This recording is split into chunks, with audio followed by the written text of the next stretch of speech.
کسی کی خوبصورتی بھی کسی کے قتل کی وجہ بن سکتی ہے. عرب شیخ نے اس کا رقص دیکھا ہیرا منڈی میں اور اس سے متاثر ہو کے وہ ہیرے اپنی جیب سے اس نے نکالے. 27 ہیرے تھے, 5 کروڑ روپیہ. شادی کے 7 ماہ بعد نادرا سے اعجاز سنہرا نے لیا. اس کے پاس 400 سے زائد تولہ سونا بھی تھا. ایک شخص بائک پہ آتا ہے, ڈکیت تھا کوئی. محمد حنیف عرف نیفا اور شفیق عرف بابا اجرتی قاتلوں کے امام تھے. پسٹل آگے لے کے آتا ہے. ڈیڈ باڈی جو میں نے دیکھی ہے, یہاں سے فائر لگتا ہے کنپٹی کے اوپر سے اور دماغ کو چیرتا ہوا باہر نکل جاتا ہے. ایس ایس پی لاہور کو فون کرتے ہیں, میں تیفی بٹ بول رہا ہوں. جی بتائیں, میں نے اس کو قتل کیا ہے, نینا کو. جو کر سکتے کر لیں, دیکھ لوں گا میں آپ کو. شفیق اور نیفا بابا نے بھی نینا کو قتل کرنے کا پروگرام بنایا تھا اور سپاری پکڑ لی تھی. نینا کے پیچھے کیوں پڑے ہوئے تھے یہ سب؟ را انوار کو کراچی سے بلایا گیا تفتیش کے لیے. ہم سارے حقائق اور کڑیاں جو ہیں وہ جوڑ کر ملا کر یہ ثابت کریں گے کہ کس طرح قتل ہوئے, وجہ انات کیا تھا, کس نے کیا اور اس پہ پردہ پوشی کس نے کی. کیا آپ جانتے ہیں پاکستان کی ٹاپ کی کچھ ایکٹریسز کے قتل کی مسٹری آج تک انسولوڈ ہے. آج سنو کرائم پوڈ کاسٹ میں نعیم مصطفیٰ صاحب سے ہم نے جانا کہ یہ جو ایکٹریسز تھی ان کے قتل کی اصل وجہ کیا تھی. ان نامور ایکٹریسز کو کس نے اور کیوں قتل کروایا؟ کیا ان کی خوبصورتی ہی ان کے قتل کی وجہ بنی؟ ان پاکستانی ٹاپ کی ایکٹریسز کو آج تک انصاف کیوں نہ مل سکا؟ یہ سب جانیے آج کے پوڈ کاسٹ میں. سنو کرائم پوڈ کاسٹ کے 90% ویورز وہ ہیں جنہوں نے اب تک سنو ڈیجیٹل کو سبسکرائب نہیں کیا. اگر آپ کے خیال میں نے آپ کو ویلیویبل کنٹینٹ دیا ہے تو ابھی سنو ڈیجیٹل کو سبسکرائب کریں تاکہ میں اور نعیم مصطفیٰ صاحب آپ کے لیے ویلیویبل کنٹینٹ بناتے رہیں. نعیم صاحب, ماضی میں ہم نے دیکھا کہ کچھ پاکستانی ایکٹریسز ایسی ہیں جن کا مرڈر ہوا لیکن وہ انسولوڈ مسٹری ہے. کیا کسی کی خوبصورتی بھی کسی کے قتل کی وجہ بن سکتی ہے؟ بٹ صاحب, آج ہم نے جس موضوع کا انتخاب کیا ہے نا, وہ صرف خوبصورت نہیں تھی. وہ فنکارائیں, اداکارائیں, رقاصائیں, جو بھی نام دیں ان کو, وہ خوبرو تھیں, حسین تھی, جمیل تھی.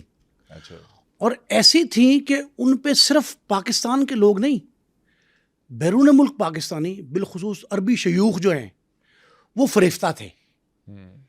تو جتنی اداکاریں آپ فنکاریں چیک کر لیں, نادرا, نینا, ماروی, سمینا, یہ ایک سے بڑھ کر ایک خوبصورت تھی.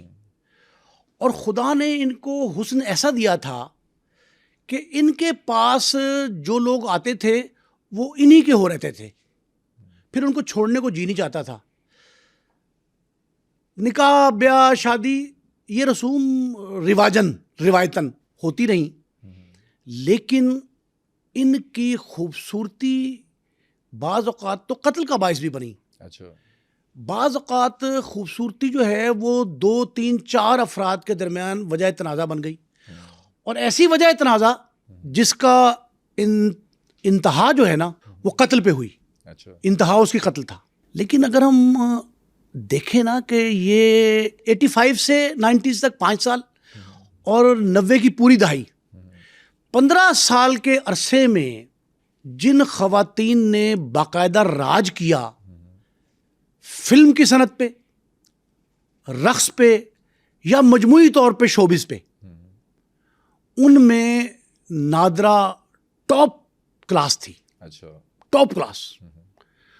1968 میں پیدا ہونے والی, 7-8 سال کا عرصہ تھا زیادہ اس کا شوبز کے میں. 30 سے 35 فلمیں اس نے کی. لیکن جس بھی فلم میں اس نے جو رول کیا, اپنے 2 وجوہات, ایک خوبصورتی اور پرفارمنس, اور دوسری اپنی خوبصورتی, حسن, اس کی وجہ سے اس نے بڑا نام کمایا. لیکن آپ یہ سب سے اہم بات جو دیکھنے والی ہے نا, اس 1.5 دہائی میں ان سب کو جو متعارف کرایا وہ نامور ہدایت کار تھے یونس ملک. تقریباً نصف صدی اور راج کیا انہوں نے ہدایت کاری کا. اس نصف صدی کے دوران جتنے نئے لوگ, نئے فنکار انہوں نے متعارف کرائے, پاکستان نہیں بالی ووڈ کے کسی شخص کے حصے میں اتنا بڑا اعزاز نہیں آیا جو یونس ملک کو ملا. یونس ملک تھے اس وجہ سے یونس ملک کہ وہ پروموٹ کرتے تھے, نئے لوگوں کو متعارف کراتے تھے, کسی کو کراچی سے لا کے, کسی کو خیبر سے لا کے, پنجاب کے تو بے تحاشا لوگ انہوں نے متعارف کرائے. اچھا, یہ نادرا کہاں سے آئی تھی؟ نادرا لاہور کی پیدائشی تھی, لاہور کی رہنے والی تھی, لیکن تعلق اس کا بازار حسن سے تھا. ہیرا منڈی سے. ہیرا منڈی سے تعلق تھا اس کا. ہیرا منڈی کی رہنے والی خاتون نے, اچھا ان میں سے موسٹلی جو میں نام آپ کو بتایا نا 4-5, ان کا جو آغاز ہے اس شوبز کی دنیا کا، فلمی کیریئر کا، وہ ہے رقاصہ کے طور پر، ڈانسر کے طور پہ. ٹھیک ہے. یہ ڈانس جسے بازار حسن کی زبان میں مجرا کہتے ہیں، مجرا جس جگہ یہ کرتی ہیں وہاں مجرا دیکھنے جاتے ہیں ہدایت کار، فنکار بڑے نامور. مثلا نادرا جو ہے اس کا تعلق ملکہ ترنم نور جہاں سے بھی تھا. اچھا، وہ کیسے؟ ان کی بیٹی کے ساتھ بھی. میں آپ کو بتا رہا ہوں کہ ان کے ساتھ جب یہ وہاں آتے ہیں نا مجرے کے لیے، اس طرح کی رقاصائیں، تو یہ اپنے نقش، اپنی پرفارمنس، اس کے نقش وہ چھوڑ جاتی ہیں. میں کہہ رہا ہوں کہ میڈم نور جہاں بھی اس کی ایڈمائرر تھیں، اور ان کی بیٹی ذل ہما بڑی نامور تھی، وہ بھی خاتون، وہ بھی اس کی ایڈمائرر تھی.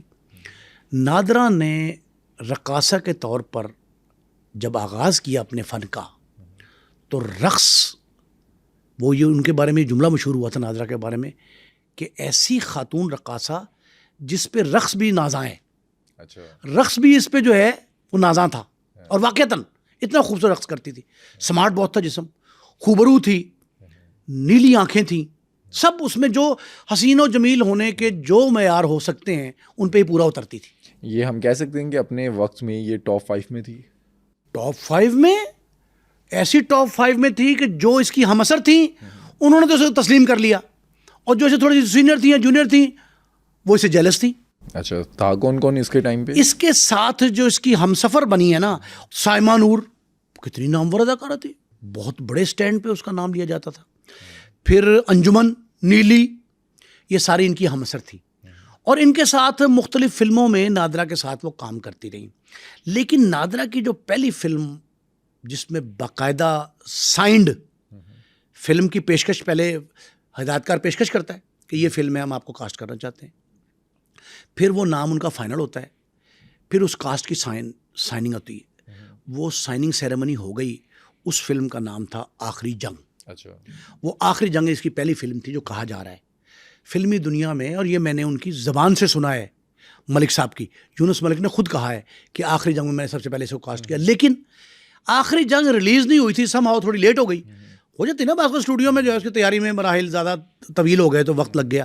تو انہوں نے جو پہلے فلم نشان، وہ پہلے ریلیز ہو گئی، لیکن اس کی پہلی فلم جس میں فلمایا گیا نادرا کو، وہ یونس ملک کی آخری جنگ تھی. اچھا، جس نے اتنا بڑا بزنس کیا، اور وہ بزنس ہر شخص مانتا ہے یونس ملک سمیت کہ وہ it was just because of NADRA.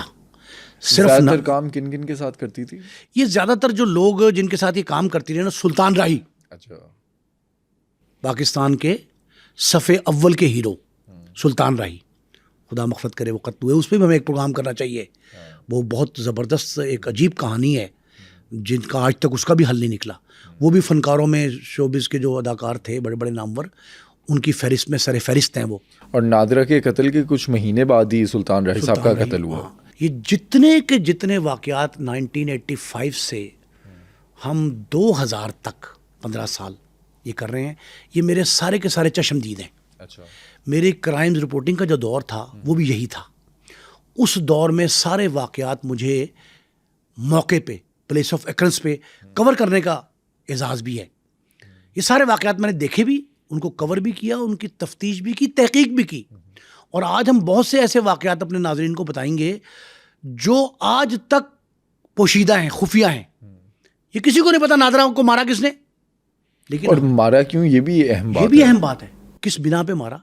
ہم سارے حقائق اور کڑیاں جو ہیں وہ جوڑ کر ملا کر یہ ثابت کریں گے کہ کس طرح قتل ہوئے، وجہ انات کیا تھا، کس نے کیا، اور اس پہ پردہ پوشی کس نے کی. یہ بڑا اہم ہے، کون کون انوالو رہا اس میں. شوبز کی دنیا میں رائیولری، آپ نے کہا خوبصورتی، اس کی وجہ سے ایک مخاصمت پیدا ہوتی ہے، پیشہ ورانہ مخاصمت، یہ چشمک جسے کہتے ہیں، یہ اپنی جگہ پہ ہے. لیکن خوبصورتی کے ساتھ ساتھ جو قتل گاہ تک پہنچاتا ہے نا راستہ، اس راستے میں کہیں پولیس والا کھڑا ہے، اچھا، کہیں فنکار ہی کھڑا ہے، آپ کا ہم اثر، آپ کا مقابلے والا، کہیں کوئی بدماش کھڑا ہے. کئی ایسے لوگ بھی کھڑے راستے میں آپ کو ملیں گے جو بڑے با اثر تاجر گینگسٹرز تھے.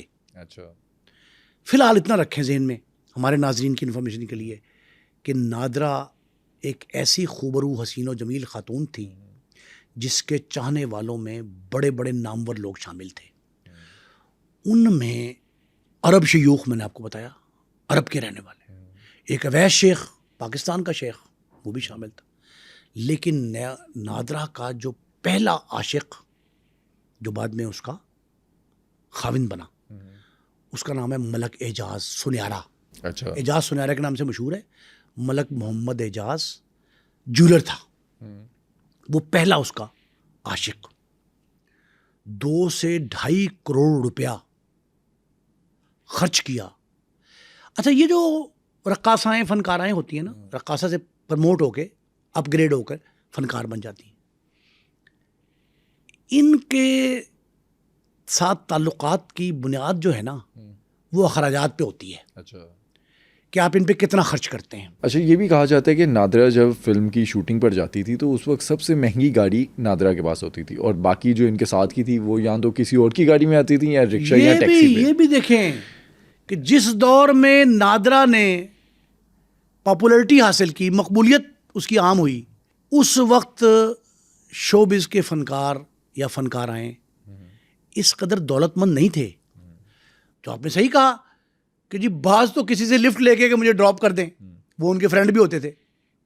خواتین کے لیے یہ ایج تھا, وہ اسٹوڈیو تک ڈراپ کرائے, جہاں اسپاٹ پہ شوٹنگ ہونی ہے وہاں چھوڑائے, وہاں سے پک بھی کر لیا. کئی تو باقاعدہ رکشے پہ یا لفٹ لے کے, بائکس پہ بھی لفٹ لے کے آتی رہیں, آنکھوں دیکھے واقعات ہیں. لیکن اس وقت نادرہ جس گاڑی میں آتی تھی وہ پاکستان میں چند ایک گاڑیاں تھیں جن پہ وہ سوار ہو کے آتی تھی. وہ اس کی اپنی ذاتی تھیں, وہ اعجاز کی تھیں, وہ جس کے بھی تھا. اعجاز ایک سنیارہ تھا جس نے 2-2.5 کروڑ روپیہ اس پہ تعلقات استوار کرنے کے لیے خرچ کیے. میں نے آپ کو بتایا کہ تعلقات کی بنیاد جو ہے, اچھا اسی لیے کہتے ہیں فلاں نے اس رقاصہ کو, اس اداکارہ کو خرچے پہ رکھا ہے. اچھا, یہ مثل مشہور ہے, بازار حسن کا جملہ ہے کہ میں نے کہا جی وہ اس کی تعلق کیا ہے, وہ خرچے پہ ہے. خرچے پہ کا مطلب کیا ہے کہ آپ اس کے اخراجات بیئر کر رہے ہیں, شاپنگ کروا رہے ہیں, کھانے کھلا رہے ہیں, ریسٹورنٹ میں لے کے جا رہے ہیں, شوٹنگ اگر شہر سے باہر ہے تو وہاں اس کی رہائش قیام و طعام کا بندوبست کر رہے ہیں. یہ سارے باتیں. اعجاز نے جب نادرہ کو 2-2.5 کروڑ روپے خرچ دیے, اور یہ بھی ذہن میں رکھنا چاہیے, میں اس کا انجام پہلے دے رہا ہوں, یہ واحد مثال ہے کسی رقاصہ کی خاتون کی خرچے پہ رکھنے کی.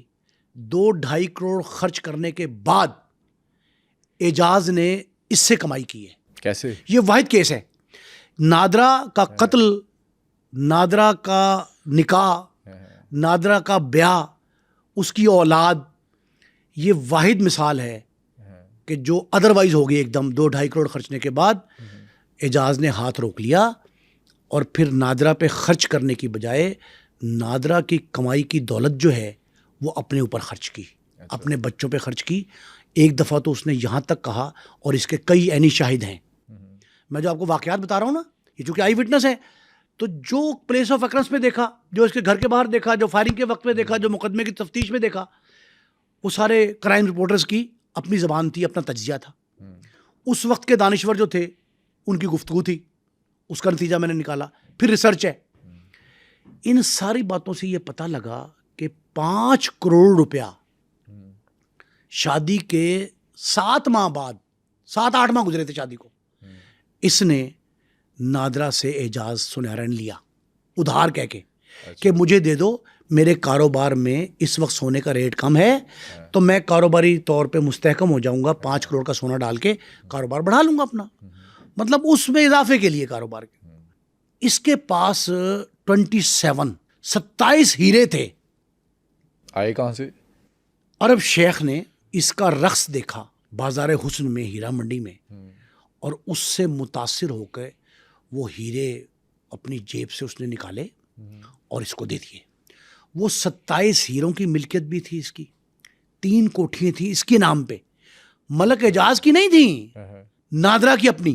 گلبرگ اور گارڈن ٹاؤن میں کوٹھیاں, اور ہیرا منڈی میں بڑی 7 منزلہ 6 منزلہ عمارت جہاں رقص کرتی تھی, وہ سب اس کی ملکیت تھی, اس کے نام پہ تھی.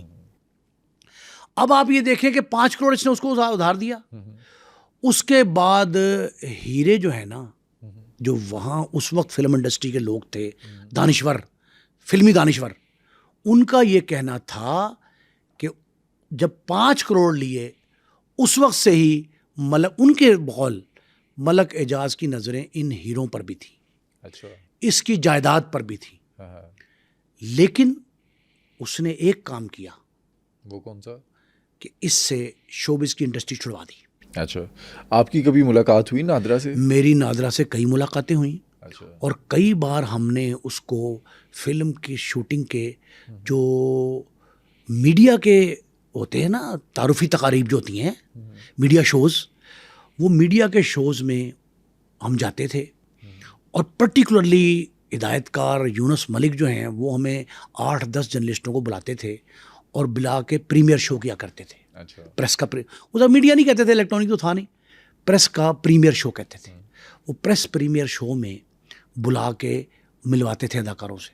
جب انہوں نے اس کو متعارف کرایا تو ہمارے لیے بڑی حیران کن بات تھی کہ یہ کیا وجہ ہے کہ یہ ایک نئی فنکارہ آئی ہے اور یونس ملک جیسا قداور شخص جو ہے وہ اس کا اتنا اچھا انداز سے تعارف کرا رہا ہے. تو اس کی 3-4 وجوہات تھیں. اچھا. وہ ناظرین کی انفارمیشن کے لیے. ایک تو یہ کہ وہ حسین و جمیل تھی. ٹھیک ہے. دوسری دولت مند تھی. تیسری اس کی کوالٹی یہ تھی کہ وہ ہمدرد انسان تھی. بہت اچھی خاتون تھی جس سے کوئی شخص کبھی ناراض نہیں ہوا. اچھا, اپنی شادی سے خوش تھی وہ؟ اپنی شادی سے خوش تھی, اس میں کوئی شبہ نہیں ہے. اچھے تعلقات تھے. 2 بچے, رباب اور علی حیدر. اچھا. 2 بچے اس کے. اعجاز, اچھا اعجاز کے بارے میں سنیں, یہ بہت کم لوگوں کو پتہ ہے. اعجاز اس کی شادی سے پہلے بھی شادی شدہ تھے اور صاحب اولاد بھی تھے. نادرا کو آپ نے پوچھا نا کبھی کوئی ایسا معاملہ, یہ شادی سے خوش تھی, لیکن ایک بات کا اس کو دکھ تھا کہ اعجاز نے مجھ سے یہ شادی سے پہلے تذکرہ کیوں نہیں کیا کہ میں آلریڈی شادی شدہ ہوں. اچھا, بنا بتائے شادی کی؟ بنا بتائے شادی کی. یہ ہڈن تھا یہ معاملہ. اس کا اس کو دکھ ہوگا, لا محالہ ہوگا, نیچرل سی بات ہے. لیکن اس کا کبھی برملا اظہار نہیں کیا تھا نادرا نے. کبھی ہم نے کہتے نہیں سنا. کسی فلم انڈسٹری کے لوگ ہمارے پاس آ کے بیٹھتے تھے میڈیا میں, پریس کلب میں, تو رش لگا ہوتا تھا. اس دور میں ریاض الرحمان ساغر جیسے لوگ جو ہیں, اور یہ جو میر صاحب ہیں, یہ سارے کے سارے جو ہیں یہ وہاں تذکرے کرتے تھے. نادرا کے قتل کے بعد تو بہت سے ہوئے, لیکن انہیں کسی نے یہ نہیں کہا کہ نادرا نے کوئی احتجاج اس پہ کیا ہوگا یا کوئی ایسا صدائے احتجاج بلند کی ہو. کبھی ایسا نہیں ہوا. لیکن نادرا سے جو کچھ بھی تھا اس کے پاس, وہ اعجاز اپنا حق سمجھتا تھا. اس پہ اپنا حق سمجھتا تھا. بٹ صاحب یہ بڑی اہم بات ہے. نادرا نے اس کی شادی کے بعد تو فلمیں چھوڑ دی, لیکن اس سے پہلے جن فلموں میں اس نے کام کیا, ندیم کے ساتھ, شمیم آرا, عثمان پیرزادہ, رنگیلا, بدر منیر, کتنے بڑے نام ہیں جن کے ساتھ یہ مختلف فلموں میں کام کرتے رہی. فلمیں کون سی آپ یہ دیکھیں, لیلا. اچھا, یہ آخری فلم ہے ان کی؟ یہ آخری فلم ہے لیلا. لیکن لیلا بکس پہ جتنی کامیاب فلم قرار دی گئی, اس سے بڑھ کے تو فلم ہو نہیں سکتی. اور لیلا کا کریڈٹ ہر شخص نے لیا. اس کے ہر اداکار نے, ہر فنکار نے, ہدایت کار نے, ہر ایک نے کریڈٹ لیا. یہ آخری فلم ثابت ہوئی اس وقت جب اس نے انکار کر دیا کہ آپ نے اب باہر نہیں جانا, اب گھر گھرستی کے ساتھ اعجاز کے ساتھ یہ گھر میں رہی اس آخری فلم کے بعد. لیکن اس سے پہلے سپر سٹار سائمہ, نور, انجمن, لیلا, ان کے ساتھ جتنی فلمیں کرتی 30 سے 35 فلمیں کی ہیں مجموعی طور پہ. اس کے علاوہ جو یہ شیوخ تھے, عرب شیوخوں نے, ایک کا تو میں نے آپ کو مثال دے دی کہ اس نے ہیرے دیے, تو جیب سے نکال کے دے دی, اصل ہیرے. اور ہیرے کی پہچان تو جوہری کر سکتا ہے نا. اعجاز کیا تھا؟ جوہری تھا. اس نے 2 ہیروں کی پہچان کی, ایک نادرا اور ایک جو ڈائمنڈ سے. دونوں ہیرو جو ہیں وہ اس کی پہچان تھے. اس نے ایسی پہچان کی کہ اس کو برابر تولا, اس کی دولت کو بھی تولا, اس کی خوبصورتی کو, حسن کو بھی تولا. یہ بھی ایک چیز ہے کہ یہ جو ایکٹریسز آتی ہیں, لوگ ان سے جو شادی بھی کرتے ہیں وہ ان کی اداؤں پر کرتے ہیں, ان کی ایکٹنگ, ان کے ڈانس پر کرتے ہیں. شادی کے بعد چھڑوا کیوں دیتے ہیں؟ سارے کیسز میں ایک جیسی کہانی ہے. لیکن اس میں ایک اور بات بھی دیکھیں. میں نے آپ کو 3 کوٹھیاں بتائیں, ٹھیک ہے نا, ایک عمارت سمیت 3 کوٹھی. اس کے پاس 400 سے زائد تولہ سونا بھی تھا. اچھا. یہ قتل کے بعد